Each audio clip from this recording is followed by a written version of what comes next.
الحمدللہ والصلاة علی اما بعد قال رسول اللہ صلی اللہ علیہ وآلہ وسلم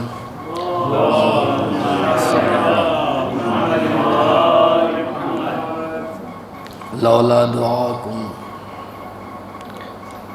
البتہ یہ آیت ہے کہ قل ما یعبع بکم ربی لولا دعاکم۔ ایک حدیث پیغمبر اسلام سے الدعاء صلاح المومن، چونکہ گفتگو کا آغاز آج باقاعدہ ہوا ہے، اس دن استقبال ماہ رمضان کے حوالے سے گفتگو تھی، اور آج باقاعدہ مقدمات کے ساتھ اور صحیفہ سجادیہ کی دعاؤں سے پہلے دعا کی اہمیت کے حوالے سے آج کی گفتگو کرنا ہے، اس لیے کہ جب تک معرفت اور اہمیت کا اندازہ نہیں ہوگا تب تک نہ آپ کو دعا پڑھنے میں لطف آئے گا، نہ اس کے حقائق اور معنی تک آپ پہنچ سکتے ہیں۔ اور بہترین فرصت ہے یہ ماہ رمضان ہمارے لیے کہ جہاں قرآن کی تلاوت ہو، جہاں کار خیر ہو، وہاں ہمارا رابطہ اپنے خدا سے دعا کی شکل میں ہو۔ میں بہت زیادہ مقدماتی گفتگو کو ہٹ کے تھوڑا سا قرآن کی روشنی میں دعا کی اہمیت کیا ہے اس کے سلسلے میں اگر آپ جاننا چاہتے ہیں تو سورہ فرقان آیت نمبر 77 آخری آیت ہے سورہ کی، اور اس میں پروردگار عالم اپنے حبیب سے مخاطب ہے کہ قل ما یعبع بکم ربی لولا دعاؤکم، اے حبیب کہہ دیجئے کہ اگر تمہاری دعائیں، یہ پکار، یہ مناجات، یہ اللہ سے یا رب یہ اگر نہ ہوتی تو خدا تمہاری طرف توجہ بھی نہ کرتا۔ یہ در حقیقت چونکہ سورہ فرقان کا جو موضوع ہے در حقیقت وہ عباد الرحمن کے حوالے سے، کہ اللہ کے بندے کے صفات اور کوالٹی کیا ہیں، اس کے حوالے سے یہ دعا ہے، اور یہ نتیجے کے طور پہ آخری آیت میں اس چیز کی طرف اشارہ کیا ہے خداوند عالم نے کہ اگر تمہاری دعائیں نہ ہوں تو ہم تمہیں دیکھنا بھی پسند نہیں کرتے۔ اب آپ سوچیں کہ یہ وارننگ ہے، یہ بندوں کو ڈرانا ہے، جو بھی آپ تعبیر کر سکتے ہیں۔ ایک لفظ سے استفادہ کرنا چاہتا ہوں یہاں پہ، لفظ یعبو کہتے ارزش، ویلو جس کی ہو، یعنی اگر انسان اپنے خدا کی بارگاہ میں دعا نہیں کرتا تو گویا وہ اس کی کوئی قیمت نہیں ہے اس انسان کی۔ کون سا انسان قیمتی ہے، کون سا ویلیبل انسان ہے،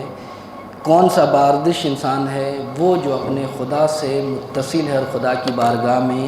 گڑ گڑاتا ہے یار۔ اور یہ ایک مفہوم۔ دوسرا مفہوم اس آیت کا یہ ہے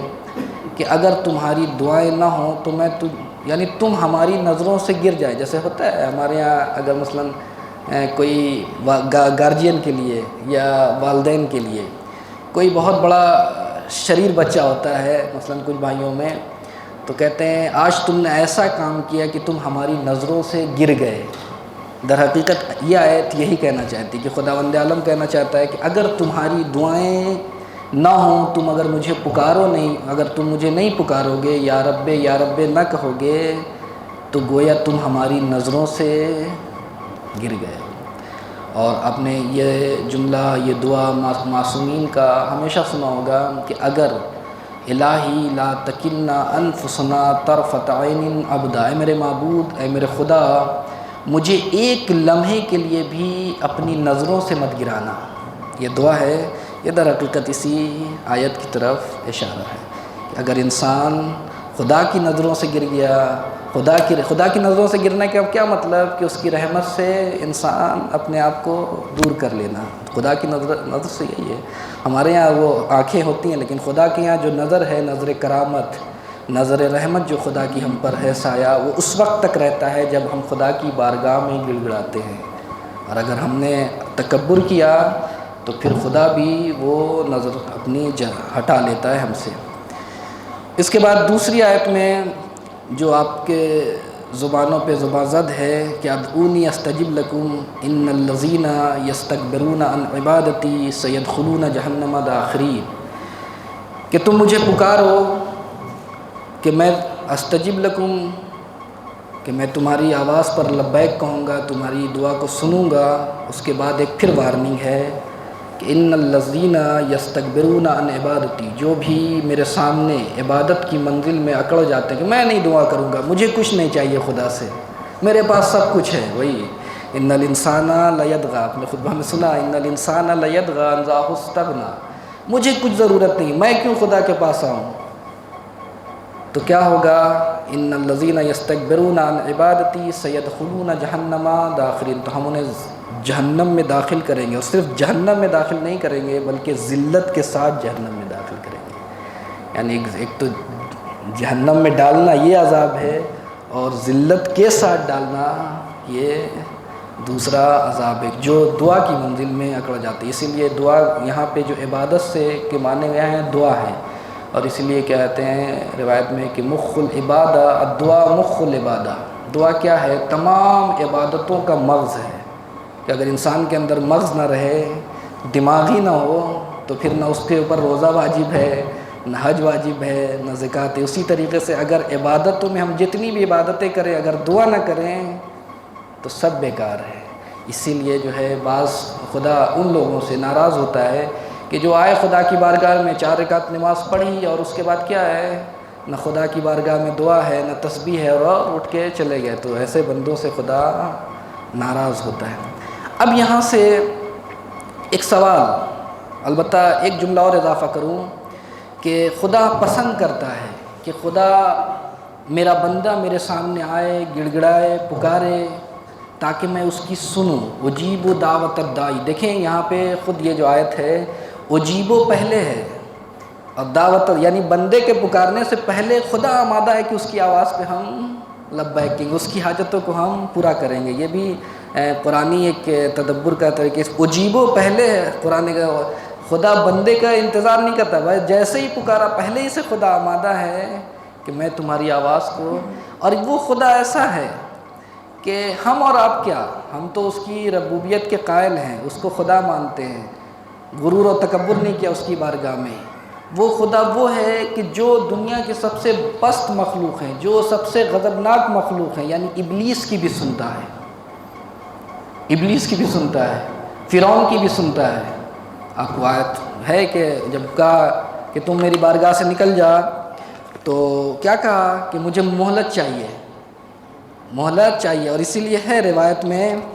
کہ جب انسان عمرہ کرتا ہے یا حج پہ جاتا ہے تو جب بہترین کیا ہے وہاں پہ عمل کعبے میں خانہ کعبہ کا طواف، تو جو چوتھا طواف کرتا ہے انسان، اس میں ایک دعا ہے، اسی چیز کی طرف اشارہ ہے کہ اللہم یا من اجاب لابغض خلقہ ابلیس، اے میرے پروردگار، اے میرے خدا، تو وہ خدا ہے کہ جو دنیا میں سب سے مبغوض ترین بندہ ہے، جو سب سے پست بندہ ہے، وہ ابلیس اس کی بات کو بھی سنتا ہے، اس کی بات کو بھی جواب دیتا ہے۔ اور وہی جواب دیا کہ ٹھیک ہے میں تمہیں دوں گا ظہور تک، ظہور امام مہدی تک، قیامت تک، لیکن ایسا نہیں ہے کہ اسے خالی ہاتھ واپس پڑھ۔ تو جو شیطان ہے، فرعون نے کہا کہ خدا، فرعون ولو یہ کہ دنیا کے سامنے خدائی کا دعویٰ کرتا تھا، لیکن وہی کہتے ہیں فطرت کی آواز، جب خدا سے دعا کیا کہ نیل کے پانی کو بھر دے، دریائے نیل میں پانی کی کمی ہو گئی تھی، تو اس نے خدا سے دعا کیا، روایت ہے کہ خدا نے جو ہے اس کی آواز کو بھی، تو وہ خدا کی جو ابلیس جیسے مبغوض ترین، جو آپ چوتھے طواف میں کرتے ہیں جب طواف، تو یہ دعا ہے، یہ ہمارے لیے امید کی کرن ہے کہ جو خدا ابلیس جیسے مبغوض ترین انسان، فرعون جیسے بدبخت انسان کی دعا کو قبول کرتا ہے، کیسے ہو سکتا ہے کہ وہ ہماری دعا کو نہ سنے؟ امکان ہے؟ امکان ہی نہیں، ہو ہی نہیں سکتا۔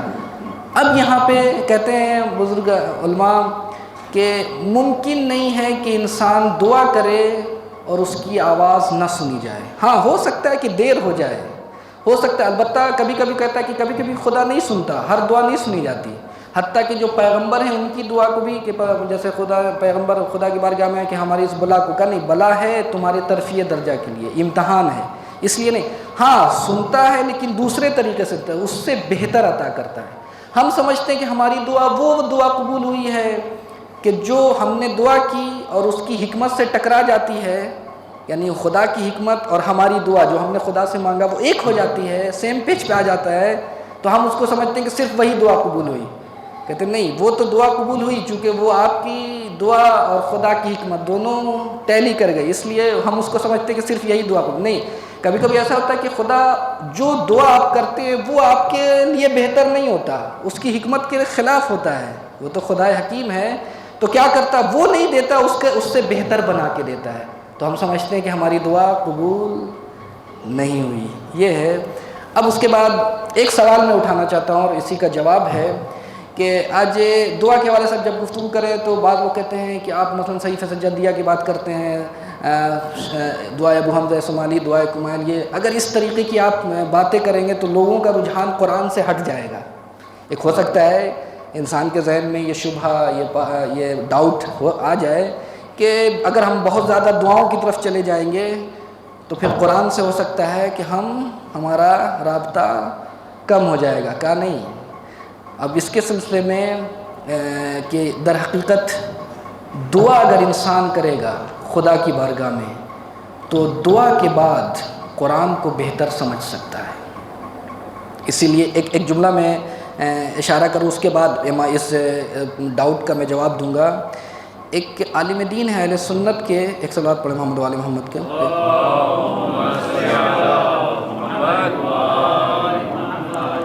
شیخ محمد صدیق فہیمی اہل سنت کے عالم دین ہیں اور ایران کے اتفاق سے ہرمزگان کے ہیں،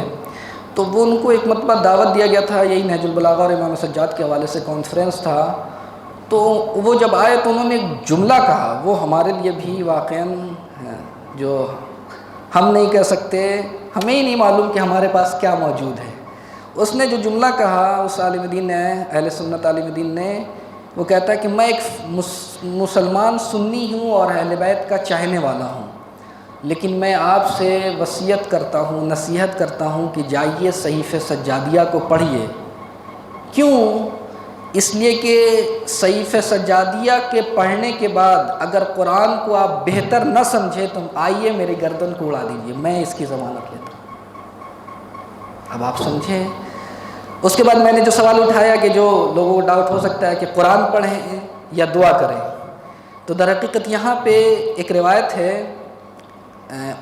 کتاب عدت الدائی میں امام صادق علیہ السلام سے پہ یہی سوال ہوا۔ امام صادق علیہ السلام کے پاس آیا ایک شخص اور کہا مولا یہ بتائیے کہ نماز میں، غیر نماز میں، اس لیے کہ روایت میں ہے کہ قنوت کی نماز میں جو آپ اپنی طرف سے بھی دعا پڑھ سکتے ہیں اور جو ہے معصورہ جو معصومین کی یا قرآنی دعائیں وہ بھی پڑھ سکتے ہیں، البتہ اکثر فقہ نے یہ بھی اجازت دی کہ آپ کسی زبان میں بھی پڑھ سکتے ہیں، لیکن بعض فقہ نے جو احتیاط کیا کہ قنوت میں جو ہے صرف عربی میں پڑھ سکتے ہیں، لیکن اکثر فقہ نے اجازت دی ہے قنوت میں اپنی طرف سے بھی دعا پڑھنے کا، مثلاً آپ اپنی زبان میں بھی خدا سے راز و نیاز کر سکتے ہیں۔ تو آیا کہا کہ نماز میں، غیر نماز میں ہم کیا پڑھیں؟ قرآن پڑھنا بہتر ہے یا دعا کرنا؟ یہی سوال کیا امام صادق علیہ السلام سے، یہی سوال کیا کہ کیا بہتر ہے؟ تو امام نے کہا کہ دونوں بہتر ہیں، تاکہ بیلنس رہے، ایسا نہ ہو کہ صرف دعا ہی دعائیں ہو اور پھر قرآن کو انسان ترک کر دے۔ کہا دونوں بہتر ہے۔ تو وہ پوچھنے والا بھی چالاک تھا، کبھی کبھی ہوتا ہے کیسے معصوم بھی ظرفیت دیکھتا ہے کہ کس میں کتنی بھوک اور پیاس ہے علم کی، اسی اعتبار سے اس کو جواب دیتا ہے۔ تو کہا مولا یہ بتائیے کہ آپ نے کہا ٹھیک ہے دونوں پڑھنا چاہیے، لیکن پھر بھی اگر ہمیں اختیار ہو، ہم کسی ایسی جگہ پہ پھنس جائیں، میرے پاس ٹائم مثلاً 15 منٹ ہے، مثلاً اب آج چونکہ صحیفہ سجادیہ کی ہماری زبان میں کہہ رہے ہیں کہ صحیفہ سجادیہ پڑھیں، مثلاً آدھا گھنٹہ ٹائم ہے، اب ہمیں اختیار ہے دو چیزوں میں، یا قرآن پڑھیں یا صحیفہ سجادیہ پڑھیں، تو مولا کیا کرنا چاہیے؟ مولا کیا کرنا چاہیے؟ تو سنیں گے، جواب سنیں گے کہ امام صادق فرماتے 3 مرتبہ قسم کھایا، اور امام معصوم ایسی ویسی چیزوں پہ قسم نہیں کھاتا۔ کیا کہتے ہیں؟ ہیا واللہ افضل الدعا افضل من القراء، قسم خدا کی دعا جو ہے قراءت قرآن سے افضل ہے۔ پھر کہا، پھر قسم کھایا، پھر یہی جملہ دہرایا، پھر قسم کھایا، پھر یہی جملہ کہ جو دعا جو ہے قرآن سے افضل ہے۔ اب اس کا ایک تو وہی میں سب سے پہلی چیز اس لیے بیان کیا، دو ریزن ہے، دو تین ریزن ہے، البتہ بہت خلاصے کے طور پہ میں کہ کیوں ہے افضل دعا پڑھنا قرآن سے۔ اس لیے کہ خود خدا نے حکم دیا ہے قرآن مجید میں، یعنی اگر انسان دعا کر رہا ہے تو فرض کیجئے کہ ایک انسان اپنے والدین کے ساتھ اچھا سلوک کر رہا ہے، اور ایک انسان صرف والدین کے ساتھ جو آیتیں ہیں اچھا سلوک کرنے کے لیے وہ پڑھ رہا ہے، لیکن والدین کے ساتھ اچھا سلوک نہیں کر رہا ہے۔ لیکن ایک انسان پڑھے یا نہ پڑھے، لیکن چونکہ اسے معلوم ہے کہ قرآن نے کہا ہے کہ والدین کے ساتھ اچھا سلوک کرنا ہے، تو وہ اچھا سلوک کرتا ہے۔ تو کون بہتر ہے، وہ جو صرف پڑھ کے بے عمل ہے یا جو بغیر پڑھے عمل کر رہا ہے؟ وہ بہتر ہے، کون ہے؟ یا مثلا جہاد کی آیتیں ہیں، ایک انسان ہے کہ جہاد کی آیتیں پڑھ کے ڈھیٹ بنا گھر میں بیٹھا ہوا ہے، ایک ہے کہ نہیں خدا نے جب کہا ہے تو مجھے نکلنا چاہیے۔ تو جو عمل قرآن کے اوپر کر رہا ہے وہ بہتر ہے قرآن کے پڑھنے والے سے۔ ویسے ہی قرآن نے کیا کہا ہے کہ دعا کرو، کیا کر تو دعا کرنا منزل عمل میں آیا گویا انسان، تو کیا ہے یہ قرآن سے افضل ہے۔ اور دوسری وجہ کیا ہے کہ قرآن جب پڑھتا ہے انسان، خاص کر کے جو قاری ہیں، جو اچھی قرأت کے مالک ہیں، حامل ہیں، تو جو بڑا جلسہ ہوتا ہے، جلوس ہوتا ہے، وہاں کبھی کبھی انسان عجب اور غرور میں مبتلا ہو جاتا ہے کہ میں نے ایسی قرأت کی، میں نے اتنا قرآن پڑھا، میں نے ایسا کیا، میں نے ایسا کیا، لیکن دعا میں غرور کا امکان نہیں پایا جاتا۔ یہ اوج عبودیت ہے، اوج بندگی ہے کہ جہاں انسان اپنے آپ کو خدا کے سامنے ذلیل سمجھتا ہے۔ یہ ہمبل ہونے کی نشانی ہے، بندگی کی نشانی ہے، اپنے آپ کو، نفس کو کچلنا پڑتا ہے۔ اور بہرحال وقت گزر گیا، بس آخری جملے ہیں اس کے تاکہ ایک توسل بھی اہل بحث ہو جائے۔ اس لیے آپ دیکھیں یہ جو دعا کے حوالے سے جو ائمہ تحریم تھے، اتنے سخت حالات میں بھی، اور ہم نے وہی کہ معصومین کو نہیں پہچانا، دعاؤں سے پہچان، جو جس چیز کے ذریعے سے معصوم کو پہچانوانا تھا ہم نے نہیں پہچانوایا۔ ہم نے امام سجاد کے حوالے سے بیڑیاں لے لی، زنجیریں لے لی، سب لے لیا، لیکن جس چیز کو پہچانوانا کہ یہ خطبہ، یہ صحیفہ سجادیہ، یہ دعا، یہ ہمارے امام کا ہے۔ اسی لیے بڑا خوبصورت جملہ ہے ایک اسکالر کا کہ اگر امام سجاد کو پہچانوانا ہے، کہ کوئی کہے کہ امام سجاد کون ہے، تو اس کے سامنے فوراً صحیفہ سجادیہ رکھ دو کہ یہ وہ ہیں کہ جنہوں نے صحیفہ سجادیہ کو انشاء کیا ہے، تب اس کو سمجھ میں آئے گی کہ امام سجاد کون ہے۔ یہی ہے کہ یہ اتنے بہادر، اتنے سخت حالات میں بھی، اس لیے راوی ملتا ہے کہ کربلا کے وقت جب امام حسین چاروں طرف سے گھر چکے تھے اور ہر انسان، کوئی نزدیک جانے کے لیے تیار نہیں تھا قتل کرنے کے لیے، اتنی ہیبت تھی، اتنی جلالت تھی، اتنے زخمی ہونے کے باوجود چاروں طرف سے گھرا ہے، حتیٰ کہ راوی کہتا ہے، یہ خوبصورت جملہ ہے اس میدان میں کہ وَلَقَدْ شَغَلْنِي نُورُ وَجْهِهِ وَجَمَالُ حَيْبَتِهِ عَنِ الْفِكْرَةِ فِي قَتْلِهِ، کہ میں قتل کرنا چاہ رہا تھا، لیکن کیا کریں، حسین کا جمال، حسین کی خوبصورتی، حسین کی بہادری مجھے قریب ہونے نہیں، یہاں تک کہ میں غافل ہو گیا کہ میں اس کو کیا قتل کروں، اور وہ مسکرا کے مجھ سے مخاطب ہو رہے کہ مجھے پانی دے دو۔ یہاں پہ فقرہ بہت خوبصورت ہے کہ حسین پانی نہیں مانگ رہے تھے بلکہ ہدایت کر رہے تھے، کہ اگر کوئی پانی دے دیتا تو اس کو، در حقیقت سکے کے دو، ایک طرف انسانی پیکر میں ہے کہ جس میں ہے اور مانگ رہے ہیں پانی، لیکن ایک طرف حسین ابن علی زبان بے زبانی کہ تم مجھے پانی کیا دو، میں تو ساری دنیا کو سیراب کر سکتا ہوں، میں ساری دنیا کو ہدایت دے سکتا ہوں۔ یہ حسین ابن علی زبان بے زبان، یہ دوسرا رخ ہے حسین ابن علی کا، کہ جو کہا کہ اتنی خوبصورتی، اتنا جلال، اتنا جمال، اتنا چہرہ، اتنا شجاع، کیسے کہ آخری وقت میں اتنے تیروں کے بعد بھی کیوں دشمن قریب نہیں جا سکتا۔ راز اور رمز یہ ہے کہ انہوں نے، ان ذوات مقدسہ نے اپنے آپ کو اپنے خدا سے جوڑ لیا تھا۔ جب انسان، محدود انسان لامحدود سے جڑ جاتا ہے تو پھر اسے کسی چیز کا خوف نہیں، پھر وہ اتنا شجاع ہوتا ہے